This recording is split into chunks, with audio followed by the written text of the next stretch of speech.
ನಮಸ್ಕಾರ ಸ್ನೇಹಿತರೆ, welcome back to another video. KEA ಇಲಾಖೆ ನೇಮಕಾತಿ 2026 ದ್ವಿತೀಯ PUC ಪರೀಕ್ಷೆಯಲ್ಲಿ ತೆರಗಡೆ ಹೊಂದಿದ್ದ ಅಭ್ಯರ್ಥಿಗಳು ಖಾಲಿ ಇರುವಂಥ SDA ಮತ್ತು FDA ಹುದ್ದೆಗಳಿಗೆ ಅರ್ಜಿಯನ್ನು ಸಲ್ಲಿಸಬಹುದು. ಅರ್ಜಿ ಸಲ್ಲಿಸಲು www.jobsexplain.com ಈ ಒಂದು ವೆಬ್ಸೈಟ್ಗೆ ಭೇಟಿ ನೀಡಿ ಅರ್ಜಿಯನ್ನು ಸಲ್ಲಿಸಬಹುದು. ಅರ್ಜಿ ಸಲ್ಲಿಸುವುದು ಹೇಗೆ, ವೇತನ ಶ್ರೇಣಿ ಮುಂತಾದ ಮಾಹಿತಿಯನ್ನು ಈ ಒಂದು ವಿಡಿಯೋದಲ್ಲಿ ತಿಳಿದುಕೊಳ್ಳೋಣ. ಮಾಹಿತಿಯನ್ನು ಪೂರ್ತಿಯಾಗಿ ನೋಡಿ.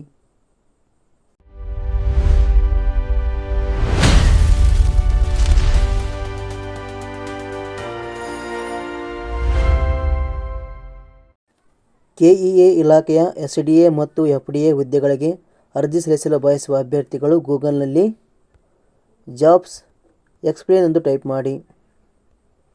ಅಲ್ಲಿ ಮೊದಲಿಗೆ ಬರುವ ಈ ಒಂದು ವೆಬ್ಸೈಟ್ ಮೇಲೆ ಕ್ಲಿಕ್ ಮಾಡಿಕೊಳ್ಳಿ.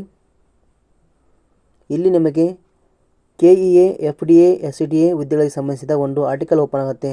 ಇದರ ಮೇಲೆ ಕ್ಲಿಕ್ ಮಾಡಿಕೊಳ್ಳಿ. ಇಲ್ಲಿ ನೀವು ನೋಡಬಹುದು, ಸಂಪೂರ್ಣವಾದ ಮಾಹಿತಿಯನ್ನು ಇಲ್ಲಿ ವಿವರಿಸಲಾಗಿದೆ. ಉದಾಹರಣೆಗೆ, ನೇಮಕಾತಿ ಇಲಾಖೆ ಹೆಸರು ಕರ್ನಾಟಕ ಪರೀಕ್ಷಾ ಪ್ರಾಧಿಕಾರ, ಹುದ್ದೆಗಳ ಹೆಸರು FDA ಮತ್ತು SDA, ಒಟ್ಟು ಹುದ್ದೆಗಳ ಸಂಖ್ಯೆ 6, ವೇತನ ಶ್ರೇಣಿ ಆಯ್ಕೆಯಾದಂಥ ಅಭ್ಯರ್ಥಿಗಳಿಗೆ 34,100 ರೂಪಾಯಿಂದ 83,700 ರೂಪಾಯಿ ವೇತನ ಇರುತ್ತದೆ. ಶೈಕ್ಷಣಿಕ ಅರ್ಹತೆ ದ್ವಿತೀಯ PUC ಹಾಗೂ ಪದವಿ ಪಡೆದಂಥ ಅಭ್ಯರ್ಥಿಗಳು ಅರ್ಜಿಯನ್ನು ಸಲ್ಲಿಸಬಹುದು. ವಯೋಮಿತಿ ಕನಿಷ್ಠ 18 ವರ್ಷ, ಗರಿಷ್ಠ 40 ವರ್ಷ ನಿಗದಿಪಡಿಸಲಾಗಿದೆ.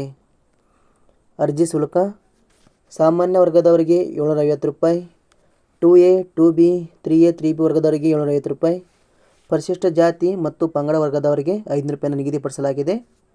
ಕೊನೆಯದಾಗಿ ಅಂಗವಿಕಲ ಅಭ್ಯರ್ಥಿಗಳಿಗೆ 250 ರೂಪಾಯಿ ನಿಗದಿಪಡಿಸಲಾಗಿದೆ. ಆಯ್ಕೆ ವಿಧಾನ: ಅರ್ಜಿ ಸಲ್ಲಿಸಿದವರನ್ನು ಸ್ಪರ್ಧಾತ್ಮಕ ಪರೀಕ್ಷೆ ಹಾಗೂ ಸಂದರ್ಶನದ ಮೇಲೆ ನೇಮಕಾತಿ ಮಾಡಲಾಗುತ್ತದೆ. ಅಭ್ಯರ್ಥಿಗಳು ಹುದ್ದೆಗಳಿಗೆ ಆನ್ಲೈನ್ ಮೂಲಕವೇ ಅರ್ಜಿ ಸಲ್ಲಿಸಬೇಕು. ಕೊನೆಯ ದಿನಾಂಕ ನೋಡೋದಾದರೆ 3/6/2026 ಕೊನೆಯ ದಿನಾಂಕವಾಗಿದೆ. ಅರ್ಜಿ ಸಲ್ಲಿಸಲು ಅಪ್ಲೈ ಲಿಂಕ್ ಎಂದು ಕ್ಲಿಕ್ ಮಾಡಿ ನೀವು ಸುಲಭವಾಗಿ ಅರ್ಜಿಯನ್ನು ಸಲ್ಲಿಸಬಹುದು. ಹಾಗೂ ಇನ್ನಷ್ಟು ಮಾಹಿತಿಯನ್ನು ಪಡೆಯಲು ನೋಟಿಫಿಕೇಷನ್ ಲಿಂಕ್ ಮೇಲೆ ಕ್ಲಿಕ್ ಮಾಡಿ.